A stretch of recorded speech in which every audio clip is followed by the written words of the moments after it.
Amazing. Welcome to Petite Professionals. I have Allison here. She is Mrs. Elemental USA. Welcome. Thank you. I'm excited to be here. And we are going to talk all about platform. As I alluded on my post, when I talked to Allison, I was like, I have to do a platform special with you because I've been aware of you for a few years now because of the Petite USA system. Hmm. And when I learned about what you were doing with children in foster care, I was really interested in your platform, and I'm so Hmm. excited to learn more about it today. Yay. I'm excited to share about it. I love talking about it and I love getting to, tell others about it and bring awareness to it and hopefully bring more people into it, the actual platform itself, the Queen of Bags. Yeah. Yeah. Okay. So, how did Queen of Bags happen? So my oldest son's adopted. He was adopted at birth, but shortly after he was born, I saw a post about children in foster. It was just an article about children in foster care not always having a bag of their own, and I just, I really just couldn't fathom it. I didn't think like this can't be true. And I called my mother-in-law. I was actually, I mean, I know exactly where I was standing. I was standing in Bally's, now Horseshoe in Las Vegas, and I called her because I was waiting on my husband and I said, is this true? Because she's now retired from the Department of Family and Children's Services here in Georgia. And she was like, it happens every day. She was like, every day there's children who we don't have the items, we don't have enough funding to get all these items. And we have to put what items they have in a trash bag if they even have anything. And a lot of times they don't even have anything but the clothes on their back. Either they just don't have them or they don't have the sizes that fit them, or their parents won't relinquish them. Just all these situations, and it crushed me. And at that time, I was Mrs. Middle Georgia International. I was going to the Mrs. Georgia International pageant, and the director had told me, she was like, "I know you want to advocate for foster care and adoption awareness just because your son's adopted." She was like, "But find your why. Like, what's your reason? What do you want to do to make an impact?" And right then and there, I knew exactly what I wanted to do. And that was to help these children in foster care have a bag of their very own, because I know that my child could have been one of those children, 400,000 children in the United States that didn't have a bag of their own. So right then and there in Las Vegas, that is when the Queen of Bags was born. I knew what I was going to do with it. And I went to the civic organization that I was involved with for years. Is called the JCs, or the Junior Chamber Internationals. A lot of people know it. And I went to the board of directors and I said, we need to do this. We need to do this for our community. And we were actually hosting a golf tournament when I approached them about it. And they did a unanimous vote on the golf course. They're like, we're not even going to wait till the next meeting. The board's all here. We're voting on it.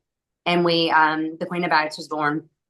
And we did our first set of bags in conjunction with Junior Chamber International. And we did that in Milledgeville, Georgia. And then it just kind of snowballed from there that we started an event called Thanksgiving Back, where we would do bags for foster care. And through the Junior Chamber, we actually were recognized nationally. We were recognized at the state level and nationally, and won multiple awards for doing our bags for foster care. So it was really awesome to be able to do that, not only, as myself, but then to spread this awareness through the Junior Chamber.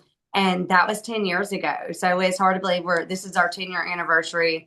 And with the Queen of Bags, we've now, and I say we because it's not just me, like I may have started it, but so many people have helped do it and have helped be a part of it.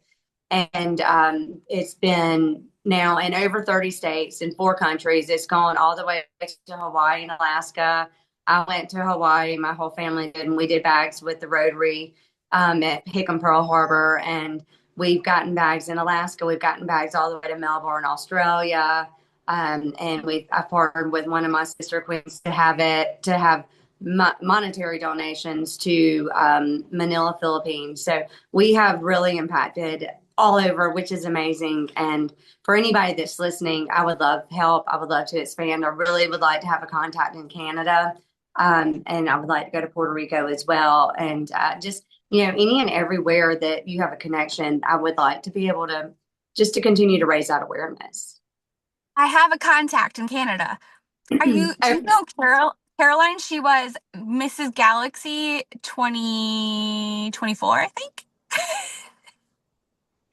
She, I don't know if they were not. I wonder because my coach Gravy had said that she knew she had a contact in Canada, and I'm sure with it you saying Galaxy, it has to be her. But please put me yes. in contact with her because I would Yeah, love to. I would love to get someone in Canada, and really that's one place I would really like to expand. for sure. I'll message because so with, I do SODA, which is support outfits, drives, and awareness for anyone affected by Mhm. domestic violence. And mine started because I went and did a tour and I found out all these kids were getting used underwear. And I was like, well, I gotta do something to help these kids get their Yeah. own underwear. So Caroline helped me out with that too. So for sure, I think that's awesome. Okay. Okay. Awesome. So what you have had a very successful platform that's been going on for like a decade. What advice would you have for any queens watching that they don't know what to do for their platform? I think then my biggest advice is to research, go out and do. I mean, for me, I knew when I first got into pageantry, even before I was in pageants, I was advocating is for foster care and advocating for adoption and more adoptive parents because I felt like it was an area that just most people didn't know about.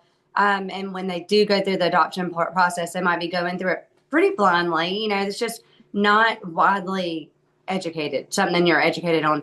But I stumbled into doing the Queen of Bags just through research and volunteering and doing things. So I would say, what are you passionate about? Are you passionate about, animal rights? Are you passionate about being more eco-friendly? Are you passionate about, what are your passions? And then start doing research, start looking for other queens and see what they're doing. Like with the Queen of Bags, there's so many queens that have partnered with me and then they have a different version of it. Maybe they do the hygiene products of it, or maybe they're doing like Rachel, she's doing the art supplies. She does, the you're finding different ways to make an impact. Excuse me. That's also important to you. So I would tell them to you don't have to reinvent the wheel, and you don't Yeah. necessarily have to have your own nonprofit organization. Maybe you just like to talk, and so doing Instagram lives or doing videos, educational videos, like you can make an impact. And then I would also say, um, don't think you have to spend a lot of money. Don't think that you have to travel far and wide to make an impact. That's one of the great things about social media. And I think that's one of the things that COVID brought to us is a realization that we can make an impact and that we can make a global impact through social media. And so for them to look at that and just say, like, they can have big dreams, but it doesn't necessarily mean that they have to spend the big bucks to make a big impact. So I would just, all of those things. And then to reach out, like, utilize your sister queens, utilize your friends, utilize civic groups and say, I need help. Like, what can I do to get involved? And, let us help you. Those of us who've been in this industry for a long time, like, let us help you brainstorm on this. Like, we can help you find that niche that is exactly what you want to do. I love that. And the collaboration piece is so Yes. key. Like, yeah, Yes. that's wonderful. And I mean, I don't know about you, but for me, like, one reason why I keep going with pageantry is it's hard to make friends as an adult. And it's so Hmm. cool to meet like-minded individuals and Yeah. like collaborating is like hanging out.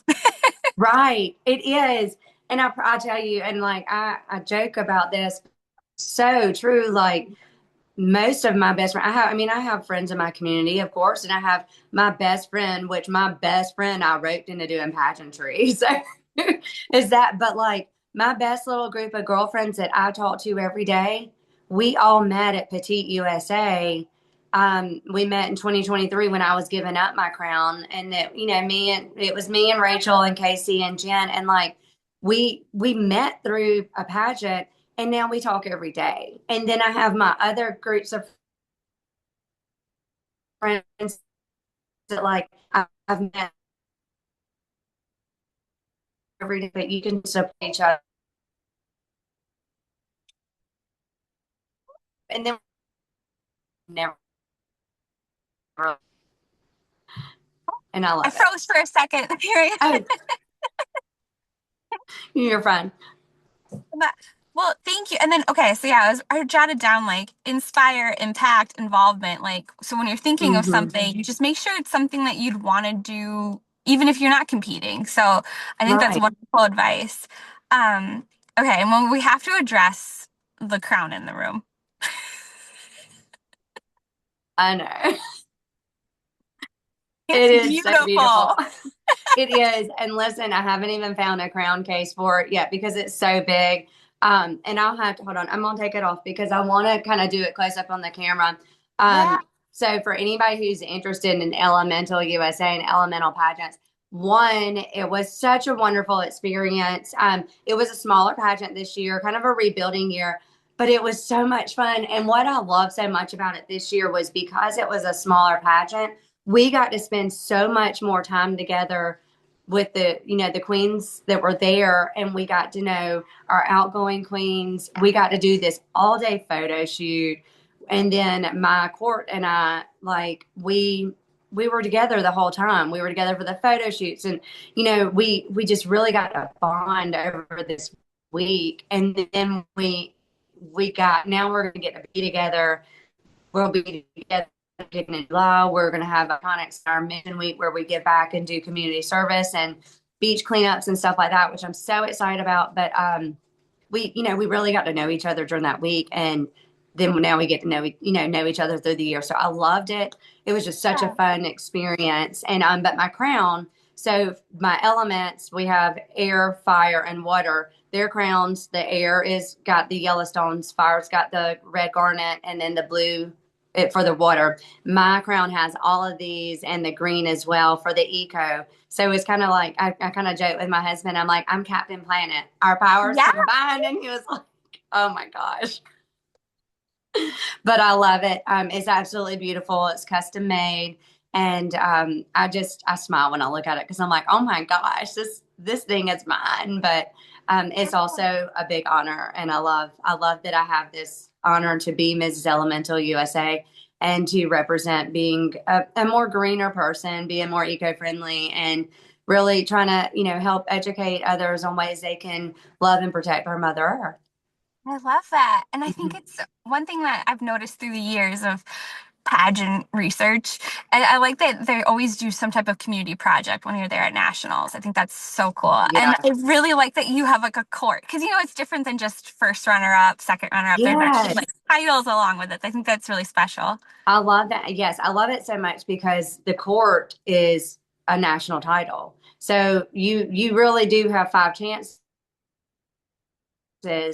and, and then they get to, so like Water, she is in charge of Mission Week, which is in July. So when we go to Iconic Style Week and we are going to get a walk for during the Fashion Week and everything, she's going to be planning the Mission Week. And then Air gets to help plan the Iconic Gala. And then Fire does a lot of the social media.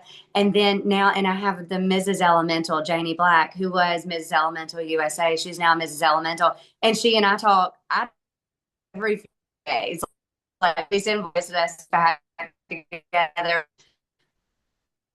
We have a timeline on several projects actually, including one for my kids' school, like to help Oh, make them more eco-friendly. So it's just been fun to have that support and have that collaboration. And it's not we're all getting to be a part of it. And I'm with you. I love that, and I love that you have those extra chances, to walk away with a that's title. awesome. And the sisterhood part of it is that's awesome. Uh, Yes, okay, yes, so I do you mind what since with petite professionals, I do like to talk a little bit about career. yes, So I what do yes. you do when you're not wearing your crown? I know. Well, I am newly into human Mm. resources actually, but for from 2009 to 2025, I was a payroll professional. I worked for the University System of Georgia at one of the colleges. I worked for one of the system offices, and now I work at Georgia College and State University, Georgia's only designated public liberal arts university. And I'm also an alumni from there. But I ran payroll. I was over the payroll department, and then we did some consolidation efforts. And now I am the recruitment and compensation consultant in human resources. And so it was a big change to go from just strictly numbers all the time and payroll to kind of, I don't want to say more flexibility, but in terms of, with recruitment, I'm, talking to managers and I'm trying to help them, at ways to advertise and do job fairs and things like that. And so one day I came home with my husband, I was like, I got to do Canvas today for my job. Like I was working on Canvas and working on presentations, and I get to sit in on interviews. So I'm really getting to know a lot of people on my campus. And I absolutely love that. I recently just sat in on interviews for a history and geography chair. And I was like, I feel like I'm so much smarter because I've listened to all of this stuff. And it's a dean position. So these really smart people with PhDs. And I was like, I just feel so smart. I don't want to go back and get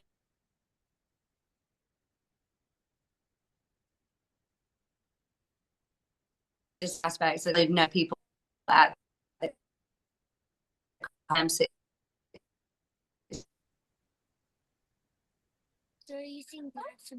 I think I froze again. Oh, Did you hear me? sorry, I froze again. Okay. Love it. But I was gonna say it's interesting when you're talking about that. Kind of like there's little bits of like pageantry that probably has like the Canva, right? Like Oh yeah, exactly. That's what I told my boss. I was like, Canva, I got you. I was like, I can nail a Canva. I'll have it to yeah, you quickly, and I was like, thought process, I can make it look really pretty. And so that's what I ancient love history about night. that. Yeah. Yeah, Yeah. that's And then, awesome. and like with being in a college and I've been there for so long, and we're a smaller university. We have about 7,000 students. And I know most of the, especially the administration, I know them. And being in payroll, everybody knows the person who pays them. So but I know a lot of them personally, and they all know about the pageantry, and they know about Ronald McDonald House and how we collect can tops. So normally, if I go to an event on campus, 9 out of 10 times there's going to be one spot with a baggie full of can tops. Be like, oh, here, I've been saving these. I knew I'd see you today. And I just think that's really cool that people do that. That they just step up. And even the president of the university last year at my birthday, she was like, she'll send me like, oh, I can't wait to see about your pageant, or like, congratulations on everything you're doing. And I'm like, that's pretty cool that the president of the university knows about my pageantry, like will send me congratulatory, letters. And I was like, because I felt like I'm representing not only my family and my friends, but I am representing the university. So fun fact, Mrs. America, Paige Ewing, she is also an alumni of the college I work for. So I'm like, I feel like, we got some winners over here. Yeah, for sure. Let me, the track record shows. So That's so pretty neat. cool. Well, Yeah. congratulations on your new role. I can say I was a store manager for a few years and I hated doing payroll. I'm like I'm not a numbers person. Right. It takes a lot of effort for it. Yeah, I'm like this is hard and then also like you don't want to screw it up because this is someone's Right. livelihood. Exactly. There's that also. Yeah. Yep. Well, I appreciate you so much. I have like I could keep talking to you, but I do have a small human in the back that wants to get his suit. He's got to get his seat. So I appreciate you meeting with me today, and I will get this posted, and I'm so excited, and I appreciate you sharing all your wisdom. Thank you for having me. And I hope y'all have a wonderful baby shower. Thank you. Bye. Bye.